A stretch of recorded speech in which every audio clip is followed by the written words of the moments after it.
uma obrigação. O ser humano não é obrigado a adorar. Adoramos a Deus porque reconhecemos que Ele é o Senhor da nossa vida. Ele é o dono da história. Ele é a razão de nós estarmos de pé nesta noite. Enquanto o mundo está neste desastre, enquanto a humanidade está vivendo esta calamidade, a igreja está de pé em suas casas, está de pé nas suas residências, engrandecendo, bendizendo, magnificando aquele que está no trono de glória. E como diz a visão do profeta, que ele viu quando o Senhor estava no mais alto e sublime trono, e ele viu os serafins ao redor do trono do Senhor, e com duas asas cobriam o rosto, com duas asas cobriam os pés, e com duas asas voavam, e eles engrandeciam a Deus, dizendo: Santo, Santo, Santo é o Senhor dos exércitos, e toda a terra está cheia da sua glória. Eu quero te dizer nesta noite, você que está ouvindo esta palavra, Deus é a esperança para esta nação, Deus é a esperança para este país. A humanidade, ela saberá que Deus é grande, que Deus é Senhor no céu e é Senhor na terra. Quando Deus quer, Deus abala até os grandes, os poderosos, tira as coisas da sua normalidade. Enquanto a igreja que vivia dentro dos templos e estavam ali reunida, mas até nisso Deus mexeu, até nisso Deus tirou a normalidade da nossa adoração. Mas uma coisa eu quero te dizer, que aqueles que adoram a Deus, adoram a Ele em espírito e em verdade, adoram a Ele em meio à crise, em meio à calamidade, em meio à situação difícil, em meio à guerra, em meio aos rumores de guerra, em meio às dores, em meio à tempestade, em meio às circunstâncias. Nada nos separa do amor de Deus. É por isso, meu irmão, minha irmã, não pare de orar, não pare de glorificar, não pare de engrandecer a Ele. Ligue seu rádio dentro da sua casa, adore a Ele, glorifique o nome dEle e saiba que o Senhor reina. O Senhor é o Rei dos reis e Senhor dos senhores. Glorificado seja o nome de Jesus. Através desta oração, cada noite nós iremos orar com propósito. A oração pode muito em seus efeitos. A oração da fé, ela salvará o doente. E neste momento, eu queria convidar você para levantar os seus braços, as suas mãos para o céu. Aleluia. Pedindo a Deus neste momento, por uma causa na família, por uma causa na justiça, por um papel que está engavetado, por algo que aos teus olhos você não pode resolver. Mas Deus é advogado. Deus ainda usa a mão do juiz para dar vitória a quem é servo dele. Creia neste momento que Deus pode pegar a caneta que você acha difícil assinar, mas Deus pega, assina, usa a mão do homem para assinar, e você ergue a mão para o céu e conta a vitória, porque há um Deus que tem poder para fazer. Vamos orar. Pai amado, Deus querido, neste momento te pedimos, Senhor, por este momento de oração, elevamos a nossa voz até o teu trono e apresentamos neste exato momento, Senhor, as causas impossíveis.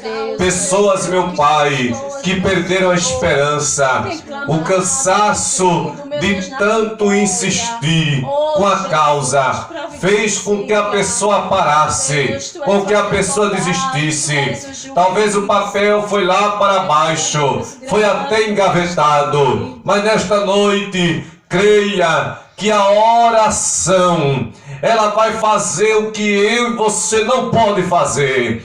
Aquilo que é impossível aos meus e aos teus olhos. Creia que o Senhor agora, neste momento, está soprando o vento lá dentro daquela gaveta. E aquele papel que está embaixo irá para cima. E Deus irá abençoar-te nesta terra. E tu irás cantar o hino da vitória em nome de Jesus. Em nome de Jesus. Neste momento queremos transmitir a palavra de Deus baseado na Bíblia Sagrada. Nós temos a Bíblia como regra de fé. No primeiro livro de Samuel, capítulo 16, o Espírito Santo colocou uma palavra no meu coração. E a palavra de Deus registrada é essa. Primeiro livro de Samuel, capítulo 16, versículo de número 6.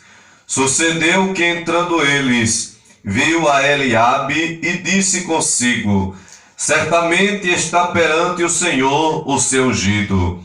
Porém o Senhor disse a Samuel: não atentes para a sua aparência, nem para a sua altura, porque o rejeitei. Porque o Senhor não vê como vê o homem. O homem vê o exterior, porém o Senhor o coração. Então chamou Jessé Abinadab e o fez passar diante de Samuel, o qual disse: nem a este escolheu o Senhor. Então Jessé fez passar a Samar, porém Samuel disse: tampouco a este escolheu o Senhor. Assim fez passar Jessé os seus 7 filhos diante de Samuel.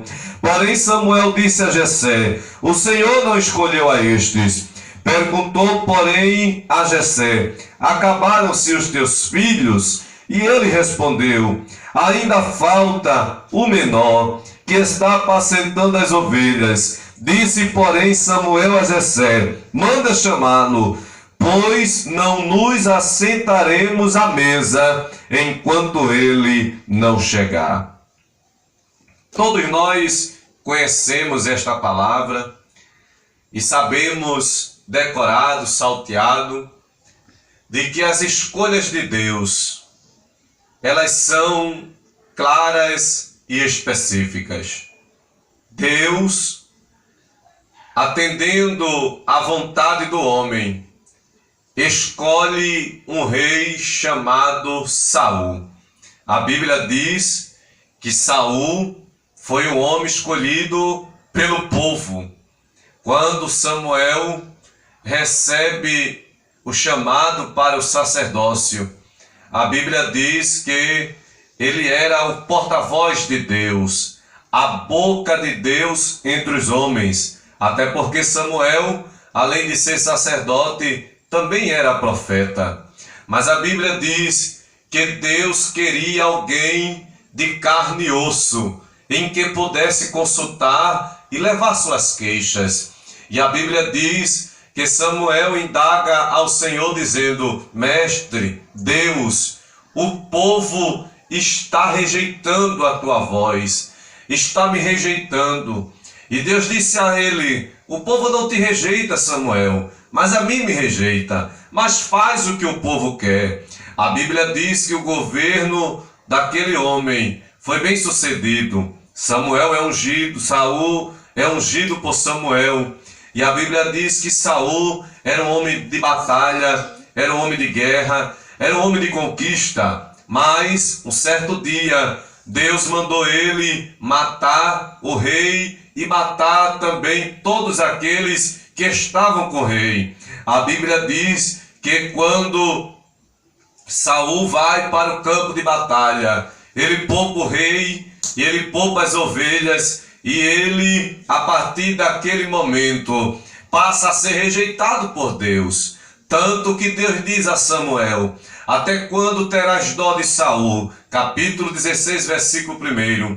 Havendo eu rejeitado, para que não reine mais sobre Israel, levanta-te, vai à casa de Jessé o belenita, porque dentre seus filhos tenho me provido de um rei. A partir daquele momento, a Bíblia diz que Deus chama aquele homem, o pai daquela família. Era notório quando o sacerdote ele chegava na casa de alguém, as pessoas receberam bem, era uma alegria, era uma honra. E quando Samuel chegou na casa daquela família, a Bíblia diz que ele pede para que os filhos sejam apresentados diante da sua presença. E pensando ele que Deus iria escolher alguém pela sua aparência, pela sua altura, até porque quando aquele homem ele vê os filhos primeiro que eram de guerra, Eliabe, quando Eliabe se apresenta, ele diz: certamente está perante ti o seu ungido. Mas Deus vai ao coração daquele homem e diz a ele: olha, eu não vejo como o homem vê o que está diante dos olhos. Porém eu, o Senhor, vejo o que está no coração, no íntimo, no interior do homem. Passa Abinadab, passa Samar, passa-se seus 7 filhos, e a nenhum desse Deus havia escolhido. E a Bíblia diz que ele faz uma pergunta: acabaram-se os jovens? E Jessé diz assim: não, ainda falta o menor. Ele está apacentando as ovelhas no rebanho, está apacentando o rebanho das ovelhas. Mas a Bíblia diz, meus irmãos, que quando ele é chamado, ele não tinha aparência, ele era diferente, ele era pequeno, ele era ruivo, mas de bela aparência. Quando aquele homem, ele bota os olhos em Davi, Davi sendo o menor da casa, a Bíblia diz, irmãos, que quando ele observa aquele rapaz chegando, Deus brada no coração de Samuel dizendo: unge, porque este mesmo o é. Isto me revela, meus amados irmãos, que a escolha de Deus independe de muitas coisas. Quando Deus escolhe alguém, ele às vezes escolhe para confundir as autoridades, ele escolhe para confundir os governos. Quantas pessoas que a gente olha e não dá nada, a gente olha e diz: esse daí não vai ser nada na vida, esse daí não vai muito adiante, esse daí não tem nada que chame atenção.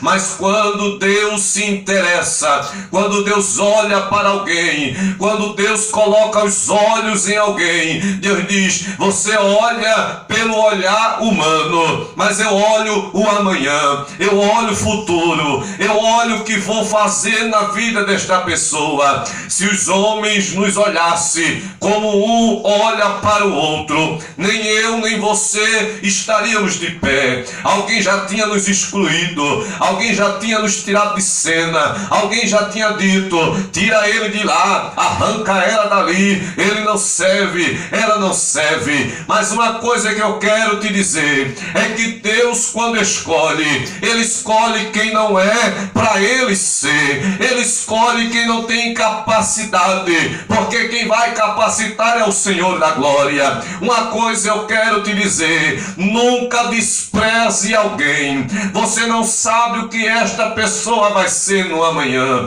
porque enquanto Davi era desprezado, Deus unge Davi. A Bíblia diz que Davi foi o homem segundo o seu coração. A Bíblia diz também que em certo momento da história do povo de Israel, dos filisteus, a Bíblia diz que os filisteus amedrontavam os israelitas com um homem chamado Golias de Gate. Este homem possuía cerca de 3 metros de altura. O escudo deste homem era do tamanho do escudeiro que o levava. Este homem tinha uma espada. Este homem causava medo, causava espanto e terror, e quem olhava para ele se escondia. Mas o homem homem chamado Davi, aquele pequenininho que estava apacentando as ovelhas, o menor da casa, quando ele se habilita a lutar contra o gigante, todos com certeza desmereceram o menino e disseram: nem os mais habilidosos homens de guerra vai lutar contra Golias. Imagine você é pequeno, você não tem estatura, você não tem tamanho, você não tem condição, você não tem capacidade, você não tem força, você não é homem de guerra. Seus irmãos é homem de guerra desde a juventude, mas você não sabe pegar uma espada. Saul, vendo a ousadia daquele menino, diz a ele: eu vou te dar uma espada, eu vou te dar uma capa, eu vou te dar a minha armadura. Mas quando ele dá um passo para diante, a Bíblia diz que ele não consegue erguer a espada, ele não consegue andar com a ferramenta nem a armadura de Saul. E Deus ali dá uma lição para mim e para você. O que Deus vai fazer na minha e na tua vida não é com coisas emprestadas, não é com a ferramenta de alguém, não é com a arma de alguém. Deus vai te ajudar, Deus vai te capacitar com aquilo que você tem. Se você só tem uma força pequena, Deus vai te erguer com esta força pequena. Deus vai te usar com a tua fé, Deus vai te usar com a tua autoridade, Deus vai te usar com o que Ele te deu sobre a face da terra. Bendito seja o nome do Senhor.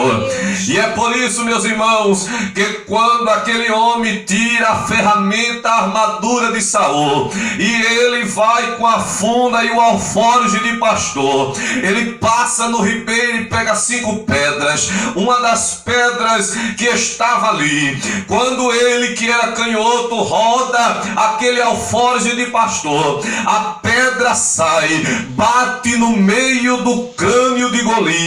Golias teve um traumatismo craniano e cai por terra, e ele vai para cima do gigante, pega a espada de Golias e degola Golias, e pega a cabeça de Golias e ergue para todos verem: eis aqui aquele que fazia tremer o exército de Israel. Ele não é maior do que Israel. Enquanto o diabo vem armado até os dentes, nós iremos a ele com a palavra de Deus, com a graça e com a oração. E eu quero te dizer nesta noite, com esta palavra: o gigante que está te amedrontando, está tirando o teu sono, está perturbando tua vida, nesta noite, Davi, Deus vai usar a ferramenta que você tem, e este gigante vai cair por terra. Creia que ele vai cair por terra, e o nome do Senhor será glorificado na tua vida. Se você crê, adore a Ele. Aleluia. Continue engrandecendo o nome dEle, e saiba que o Senhor Deus é poderoso para fazer o que a gente não pode fazer. Enfrentar gigantes é uma experiência que vai ficar marcado para o resto da tua vida. Mas uma coisa eu quero te dizer: Deus vai te usar. Toma posse desta palavra. Deus vai te usar. Ainda que alguém não veja nada em você, ainda que nada em você chame a atenção de alguém. Quantas pessoas olham para ti e diz: ela não se levanta mais, ele não se ergue mais, está tudo perdido, está tudo acabado. Mas uma coisa eu quero te dizer, como homem de Deus: a história ainda não acabou. Deus ainda tem muitas conquistas para te entregar. A roda gigante, glória a Deus, ela vai girar, e quem está em cima irá para baixo, quem está embaixo irá para cima, porque Deus tem o controle da minha e da tua história. Alguém só vai saber da notícia do que Deus está fazendo na tua vida. Tu crê nesta palavra? Tu confia no Deus que te chamou? enquanto o vento está matando muita gente na face da terra, Deus está te renovando nesta noite e está acendendo a chama da esperança no teu coração. A promessa está de pé e te prepara, diz o Senhor para ti agora neste momento: eu te darei conquistas sobre a face da terra. Vai ser assim, olha, uma atrás da outra, uma atrás da outra. E alguém vai olhar e vai dizer: mulher, homem de Deus, o que é que está acontecendo? É porque Deus ainda manda no vento, Deus ainda manda na tempestade, Deus ainda ordena algo ao teu respeito nesta noite. Continua orando por nós. Eu sou carente e necessitado da tua oração. Se Jesus não voltar, vai vir coisa mais. Mas recebe esta palavra em nome de Jesus. Vamos orar agradecendo ao Senhor neste momento, esse trabalho de oração, né? Esse trabalho realizado aqui nesta residência, né? Com certeza este trabalho está edificando a tua alma. Creia, minha irmã, creia, meu irmão, algo que está perturbando sua vida será desfeito na autoridade do nome de Jesus. Ora comigo. Pai amado, Deus querido, em tua presença, eu te agradeço, Senhor, por tudo que tu tens feito sobre nossas vidas.